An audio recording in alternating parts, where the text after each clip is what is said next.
Don't come to the party tonight. He doesn't like you around. My fiancée said. About her male best friend. I said, okay. While she was out, I packed my stuff, took back the ring, and disappeared. She came home late to her empty apartment and called me panicking. Sup, Reddit? I just realized I never told you guys how my engagement ended. Everything was good until her male best friend started hanging around. Then she showed me exactly what her priority was. And I decided, nope, I'm out. What followed? Absolute shit show. Grab some popcorn. Name's Nate, 26 male, logistics coordinator for a regional shipping company. It pays well, and I'm good at it. Worked my way up from answering phones to running operations for the entire Western region. No college degree, just 4 years of showing up and figuring things out. Last year, I saved the company 200 grand by catching a routing error that would have sent an entire fleet of trucks through a closed mountain pass. Got a bonus and a handshake from the VP. That's the kind of work I do. For 2 years, I was with Madeline. Met her at a friend's birthday party. She was working the room like she owned it. I was near the snack table, watching a basketball game because I'm that guy at parties. She walked over, asked what the score was, and somehow we ended up talking for 3 hours. She was beautiful, ambitious, had this energy that made you want to be around her. I proposed after 18 months. She had a 1-bedroom apartment in the city, 20 minutes from my job compared to the 90-minute commute from my old place. When she suggested I move in until we found a bigger place after the wedding, it made sense. The arrangement was simple. Her apartment, $1,200 a month. I paid $700. She covered $5. I handled utilities, groceries, and most dates because her income as a social media coordinator was all over the place. I was basically financing her lifestyle while sleeping in her apartment. But that's what you do when you're engaged. You invest in the team. What I didn't account for was Preston. Preston was Madeline's college friend. According to her, he was like a brother. According to me, he was a leech with good hair. 27. Technically unemployed. Called himself a creative strategist, which meant he took photos sometimes, made Pinterest boards, and talked about personal branding. He came from old money, the kind where wealth is inherited, work is optional, and acting entitled is just how you're raised. Drove a vintage BMW, wore expensive clothes, had this permanent look on his face like he was slightly amused by everything, like the world existed for his entertainment. I tried to like him, shook his hand, asked about his projects, made effort, but Preston looked at me like I wasn't worth noticing. Not hostile, just dismissive. Like I was a piece of furniture he had to put up with for Madeline's sake. First few months, I gave him the benefit of the doubt. Didn't want to be the jealous boyfriend who couldn't handle his fiancée having male friends. Then the comments started. He'd bring up Madeline's ex, some investment banker, named Chad or Chase. He'd talk about trips they took before I was in the picture. Spring break in Cabo, music, festivals, always with this tone that felt like he was trying to make a point. He'd reference inside jokes I wasn't part of, then smile like I should find my own exclusion charming. Once he asked if I wore a uniform to work, I told him no, but I could get him one if he ever decided to try having a job. He laughed like I was joking. I wasn't. Another time he asked how long it took me to learn the computer system at work, like coordinating a multi-state logistics operation was the same as scanning barcodes at a grocery store.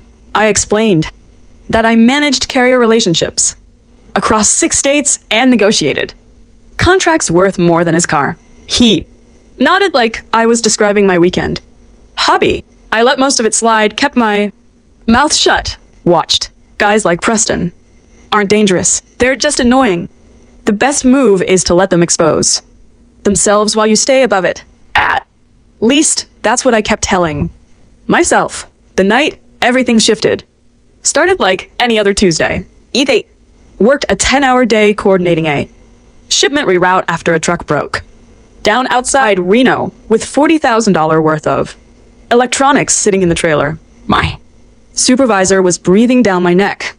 The client was calling every 30 minutes for updates, and I'd skipped lunch. Because there wasn't time, I'd solved it. Though, found a backup carrier, negotiated an emergency rate, got the shipment moving again by 4 p.m. The client sent a thank you email to my boss. My boss forwarded it to me with nice work at the top.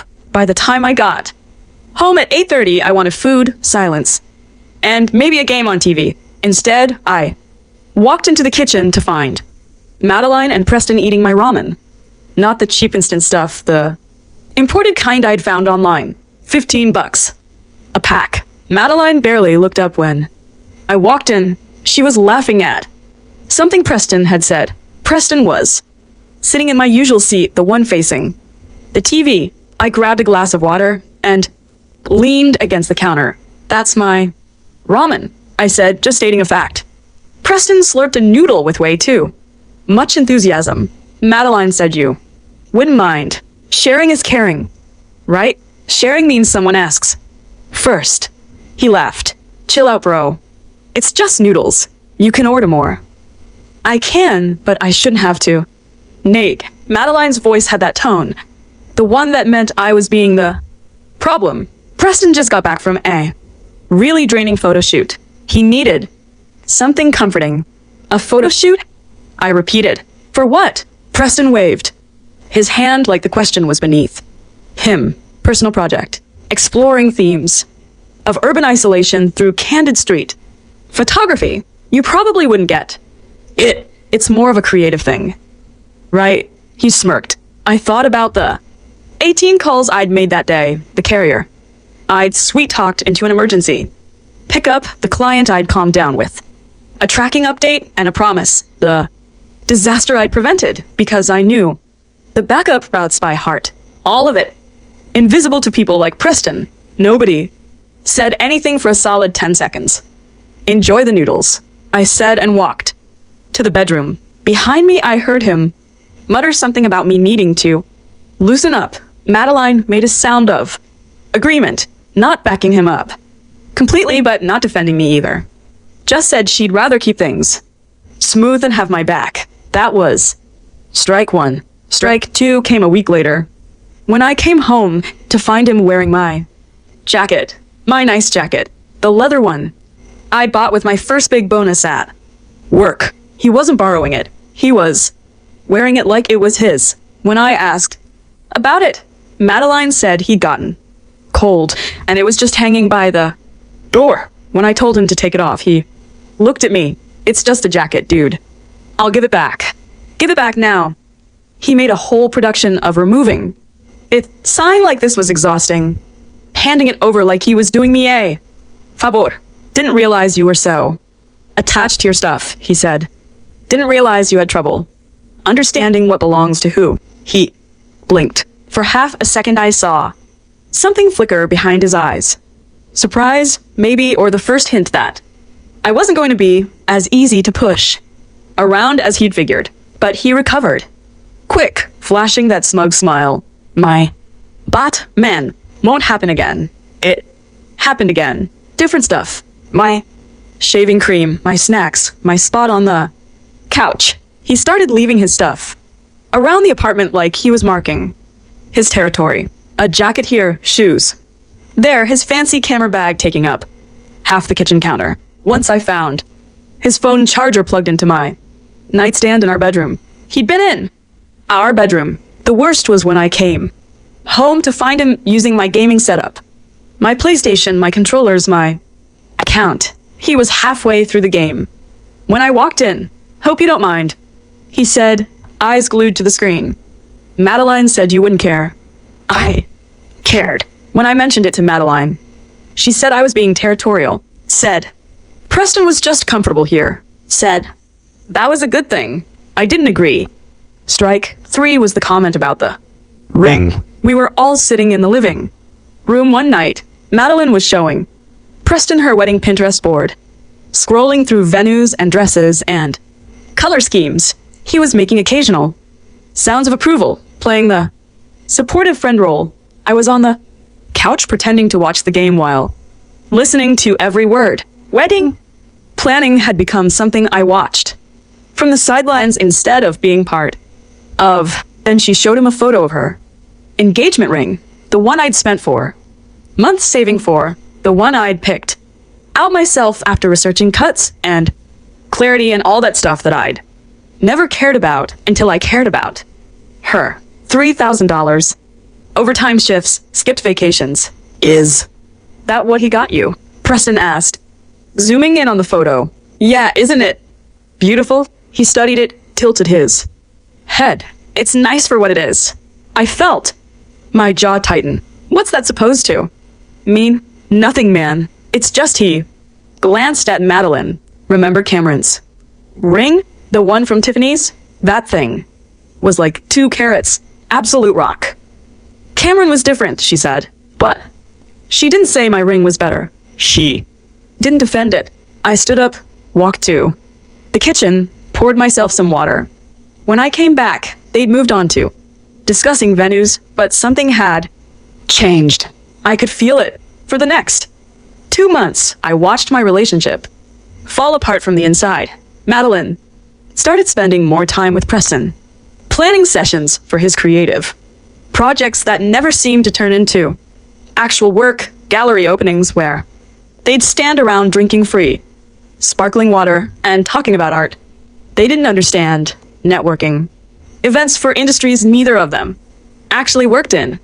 The disrespect got bolder. She started comparing us out loud. If I mentioned a raise at work, she'd pivot to something Preston said about passive income. If I suggested a weekend trip, she'd say, Preston thought staycations were more authentic. My name became a transition word to get to him. Once I overheard her on the phone with her sister describing me as stable but boring. She laughed when she said it like it was a joke, like the guy paying most of her bills was punchline material. One night I came home with groceries to make her favorite meal, found a post-it on the counter saying she'd gone to some pop-up event.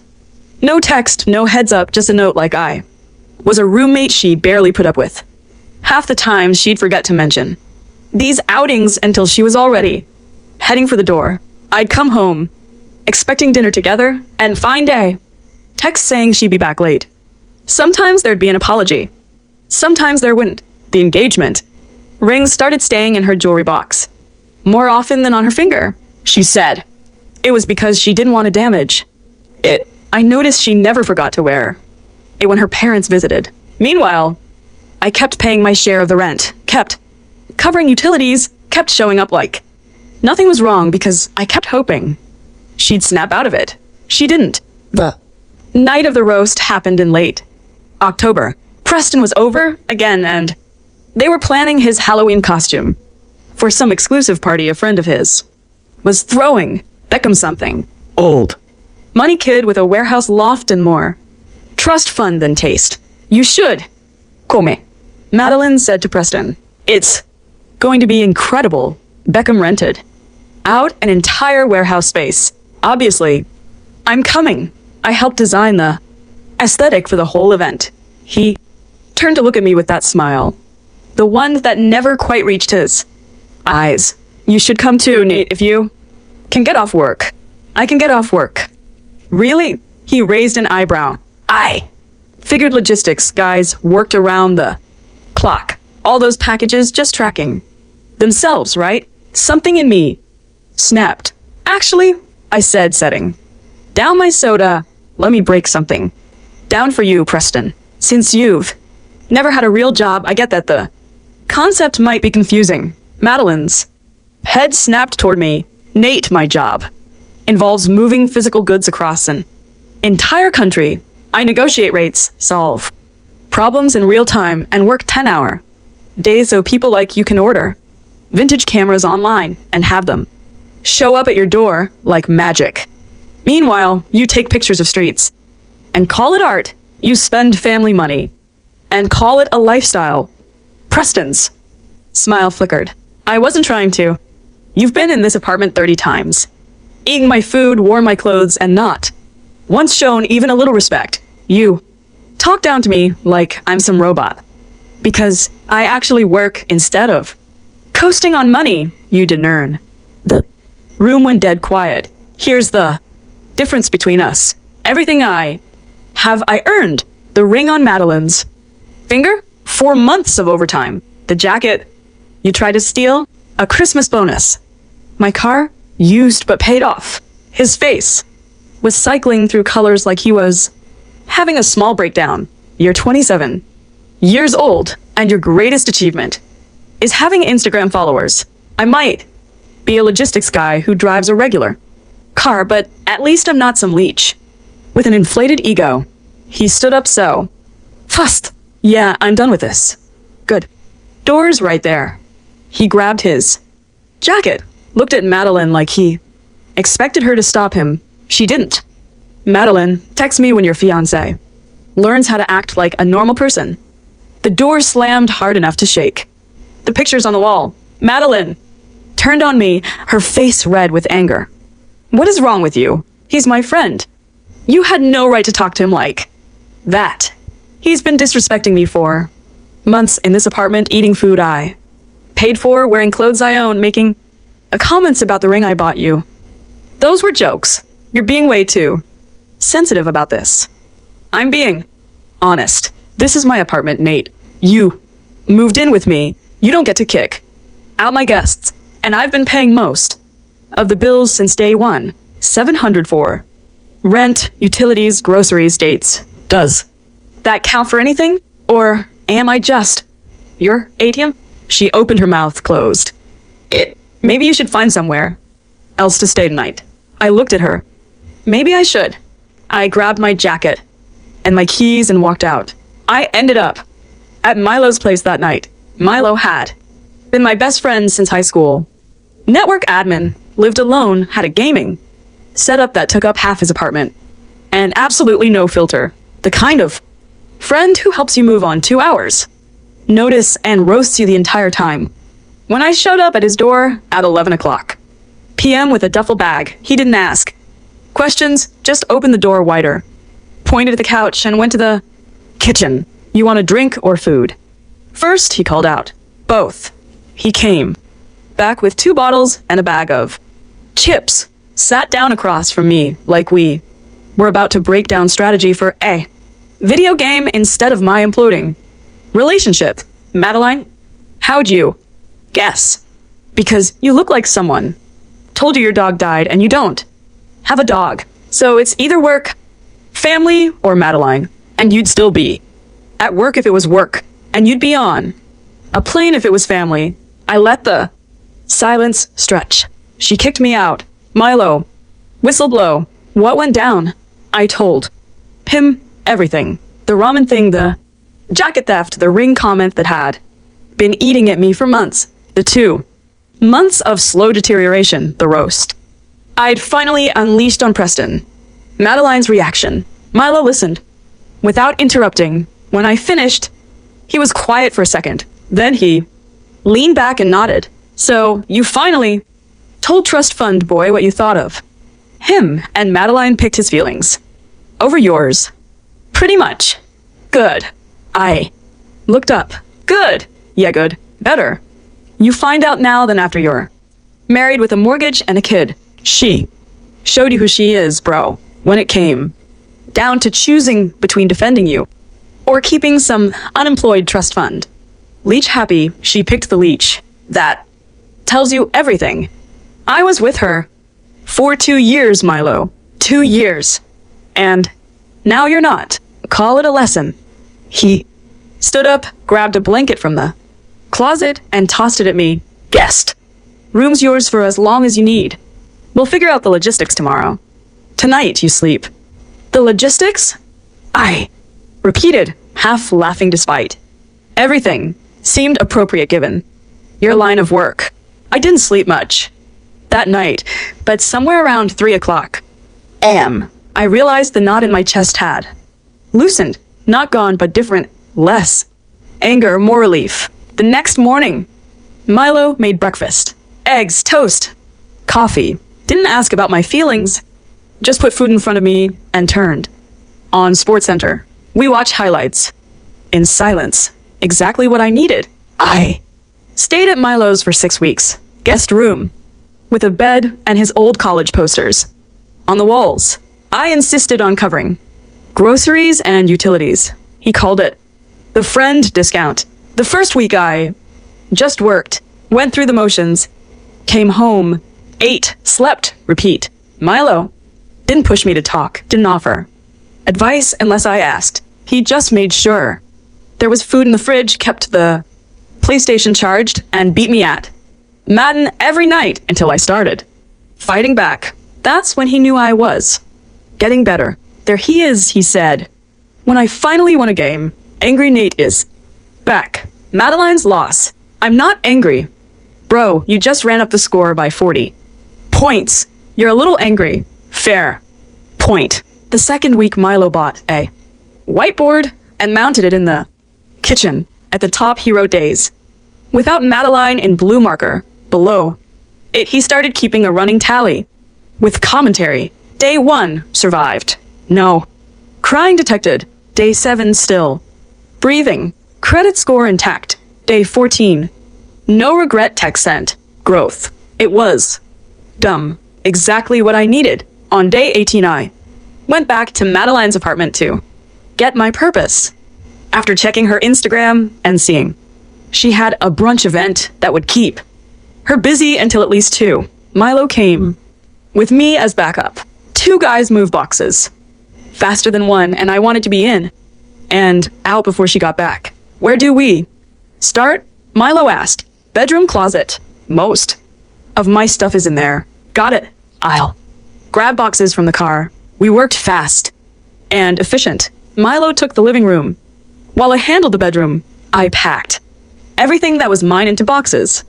Clothes, books, my gaming stuff, toiletries, the good kitchen tools I'd brought when I moved in, the imported ramen I'd ordered to replace what they'd eaten, my jackets, all of them, since I wasn't leaving any behind for future theft. While I was packing, I found a framed photo of us from our first trip together. Beach vacation, 6 months into dating. We both looked happy. I left it on her nightstand. You want this lamp? Milo called from the living room. Nope. That's hers. The Xbox? Definite I mean. I left behind only the things we'd bought together. The coffee maker we'd picked out at a home store. The bedding set she'd convinced me we needed. The stuff that was jointly ours. And the ring. In the end, I took it. $3,000 saved from overtime. The relationship was over, but my money was still my money. I found it in her jewelry box. Looked at it for a second, then put it in my pocket. I left a note on the counter. Engagement is off. I've taken back the ring. Mail forwarding is set up. Good luck with everything. Dash. Then I walked out and didn't look back. Milo was waiting with the rental truck outside. Got everything? Everything that matters. Including the ring? I pulled out the box, showed him. He grinned. That's my boy. $3,000 is $2,000. 2 after resale, probably. The market for these things sucks. Still, justice served. He started the truck. You know what the best part is? 6 months from now, some other guy is going to buy that ring for his girlfriend, and he'll have no idea it's recycled karma. That's dark. That's life. We drove away.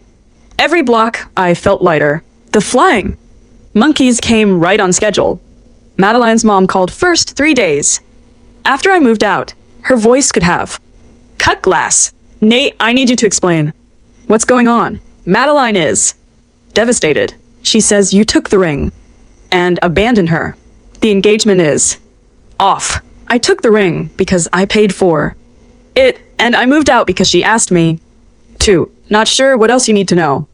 That ring was a promise. You can't just take it back. Actually, I can. When an engagement ends, the ring goes back to whoever bought it. That's me. If Madeline wants to fight that, she can talk to a lawyer. This is cold. I always knew you weren't good enough for her. Then sounds like it all worked out. She's free to find someone who meets your standards. I hung up while she was still sputtering. Milo heard the whole thing from the kitchen. Brutal, he said, sounding impressed. She started it. Oh, I'm not criticizing. That was beautiful. Then came her sister, who left a voicemail calling me selfish and cold. Then her cousin, who sent a text saying, I'd regret walking away from the best thing that ever happened to me. Then two friends from college I'd met exactly once at some party, both of whom felt the need to share their opinions on my character. The best one was her aunt, who I'd never even spoken to. She found me on social media to tell me that Madeline deserved better and that I'd shown my true colors. I blocked her mid-sentence. I stopped answering calls. Let everything go to voicemail. Didn't respond to any of it. Milo started keeping a tally on his whiteboard right below the days without Madeline counter. Flying monkey count 7. He added little notes next to each tally mark. Mom, aggressive. Sister, crying. Random. Aunt, blocked immediately. You're enjoying this too much, I told him. Someone has to. You're too busy being all stoic about it. He added another mark. Oh, this one's good. Some guy named Trevor just DM'd you on Instagram, calling you a coward. You know a Trevor? No idea. Cool. Blocking Trevor. He did it with satisfaction. Coward. That's rich coming from a guy whose profile pic is him holding a fish. He had a point. A week later, Madeline's college friend Piper reached out. She was the exception. Actually wanted to hear my side of the story. I gave her the short version. She was quiet for a minute, then said, that tracks. Madeline's been posting a lot about toxic masculinity and emotional unavailability. I wondered what happened. Now you know. Faro some. For what it's worth, I always thought you were good for her, reliable, the kind of guy who actually shows up. Apparently, that's not what she wanted. Her loss. At least someone in Madeline's circle had some sense. Meanwhile, Madeline's Instagram told its own story. Photos from brunch with captions about self-care, events with Preston, quotes about growth and transformation. One post caught my attention. Selfie, contemplative look. Caption, choosing peace over settling for less than I deserve. Sometimes the hardest choices lead to the most beautiful growth. Milo screenshotted it. This is going on the fridge, he announced. Why? Motivation. Every time you feel tempted to reach out, you look at this masterpiece of delusion and remember what you escaped. He taped it next to the grocery list. She spelled deserve wrong. I noticed. Even better, let her find herself with bad spelling. The ring sold for $2,300. Not the full $3,000 I'd paid, but the resale market for engagement rings is brutal. I put the money directly into my savings, earmarked for a security deposit. Milo called it emotional severance pay. I found my own apartment. On day 42, 1 bedroom, 15-minute commute, reasonable rent, mine. No one else's name on the lease. Milo helped me carry boxes up 3 flights of stairs. By the time we were done, we were both drenched in sweat and questioning our life choices. This better be worth it. He panted, collapsing onto my new couch. Well, new to me.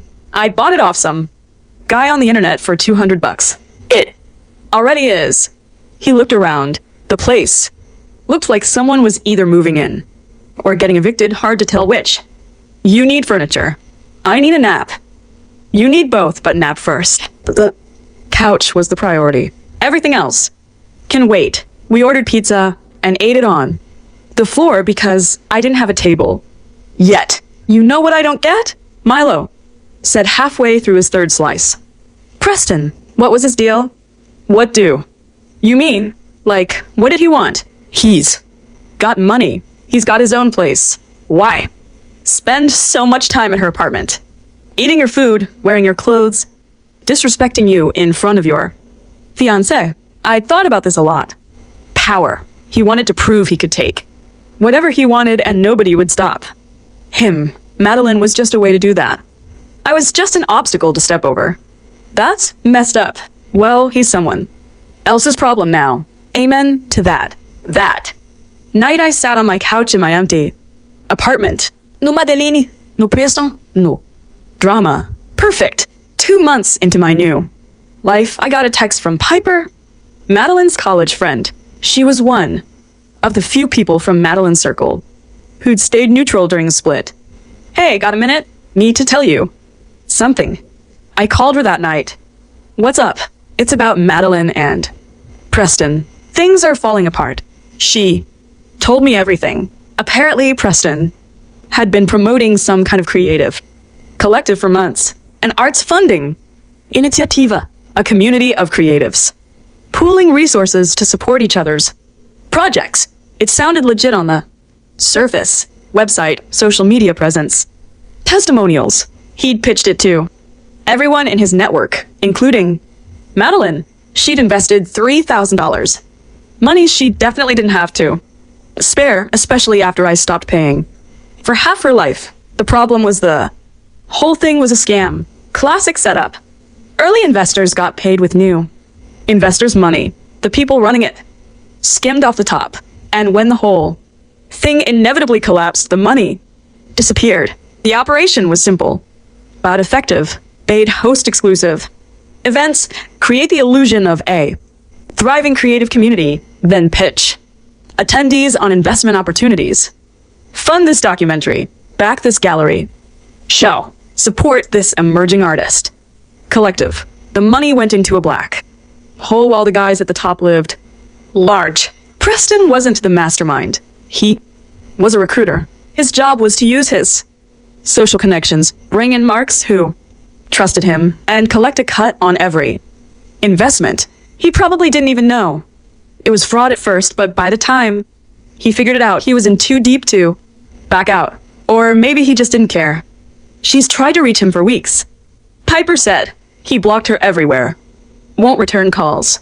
Won't answer texts. The website is gone. Everyone's just stuck holding the bag. How much did she lose? $3,000 plus whatever she spent going to events trying to look like she belonged. She's broke, Nate. Actually broke. Moving back in with her.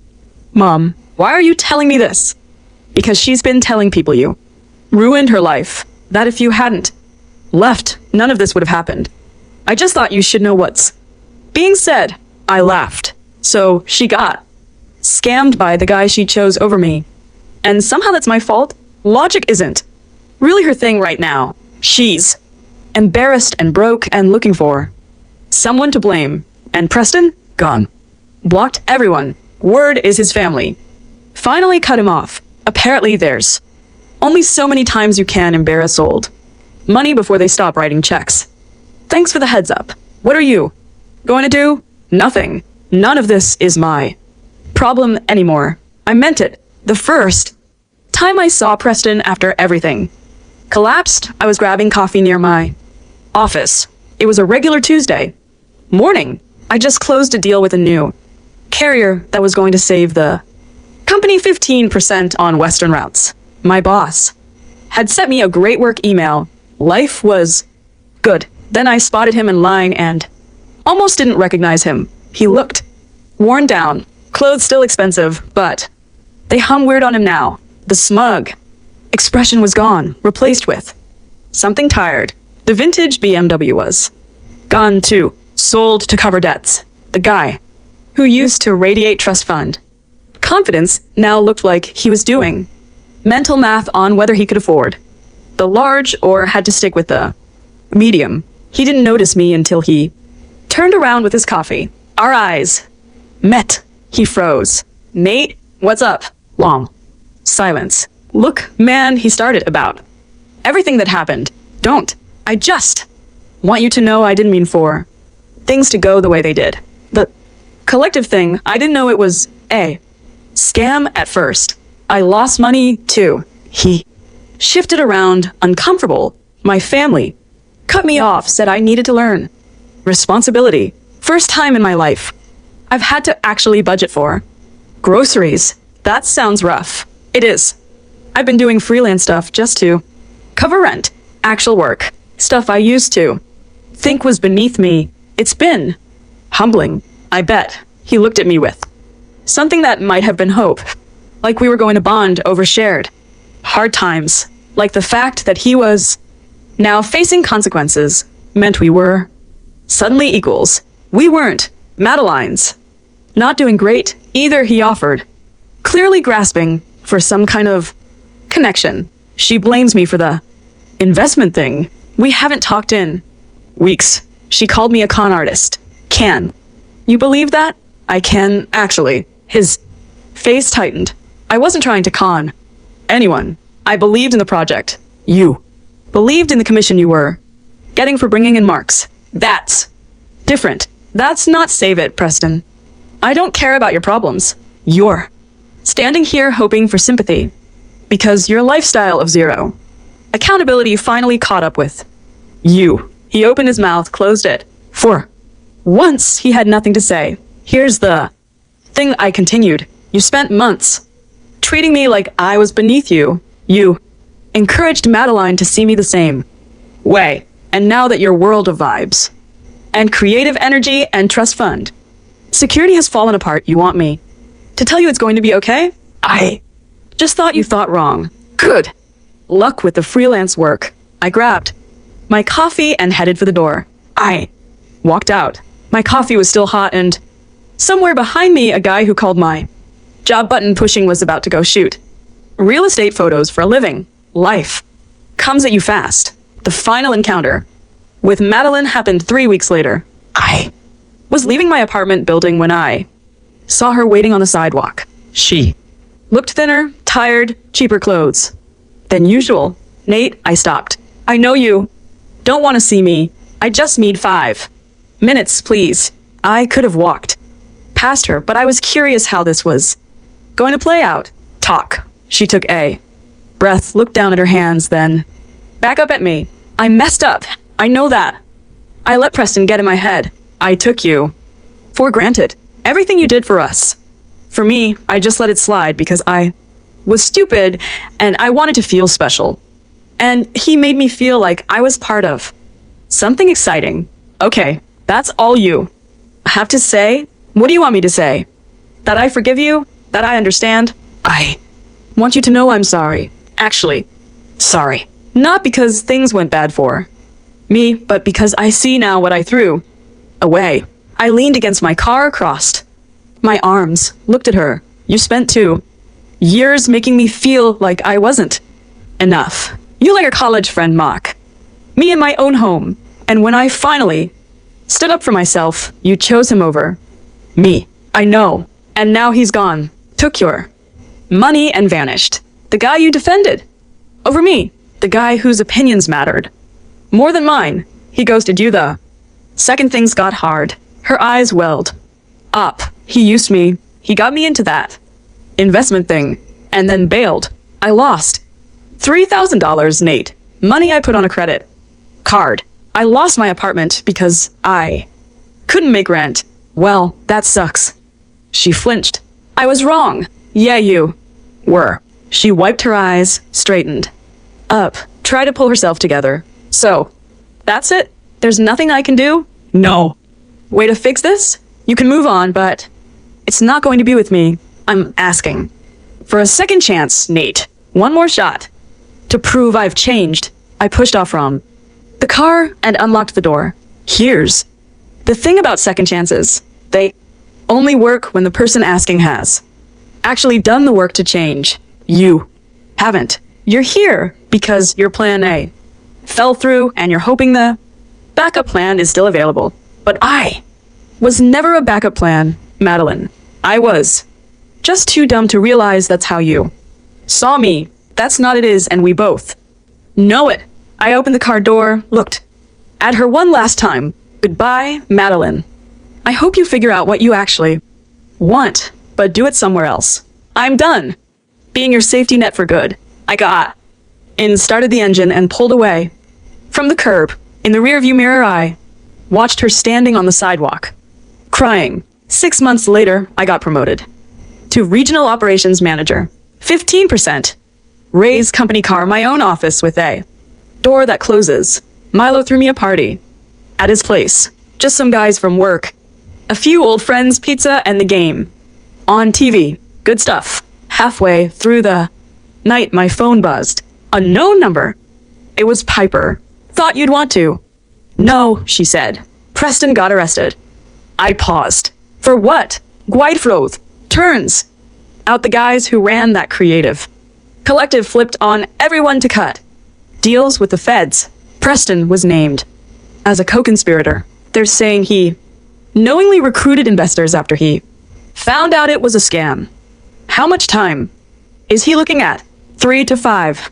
Probably. His family's lawyers are trying to work something out, but apparently Daddy's money has limits when federal charges are involved. I stepped onto the balcony, and Madeline still at her mom's got a job as a receptionist at a dentist's office, deleted all her social media. I heard she's trying to pay off the credit card debt from that investment, going to take her years. That's rough. You don't sound too broken up about it. I'm not. Piper laughed. Fair enough. Anyway, congrats on the promotion. I saw the announcement on LinkedIn. You deserve it. Thanks, Piper. I hung up and went back inside. Later, that night after everyone left, I helped Milo clean up. He was scrubbing the carpet stain when he looked up at me. You good? Yeah, I'm good. You've been quiet since that phone call. Preston got arrested. Federal Guidefroth. Charges? Milo stopped scrubbing. I told him the updates. You're messing with me. He stood up, walked to the kitchen, and came back with drinks. To Karma, he said. We clinked cans. My apartment was quiet when I got back. I sat on my couch and thought about how different things could have been if I'd stayed, if I'd apologized, if I'd let them keep treating me like furniture. But I didn't, and that made all the difference. Guys, we are so close to hit 100,000 subscribers on this channel. If you're not subscribed to the channel, please consider subscribing. It really helps hit that 100,000 mark. Thanks for making this dream come true.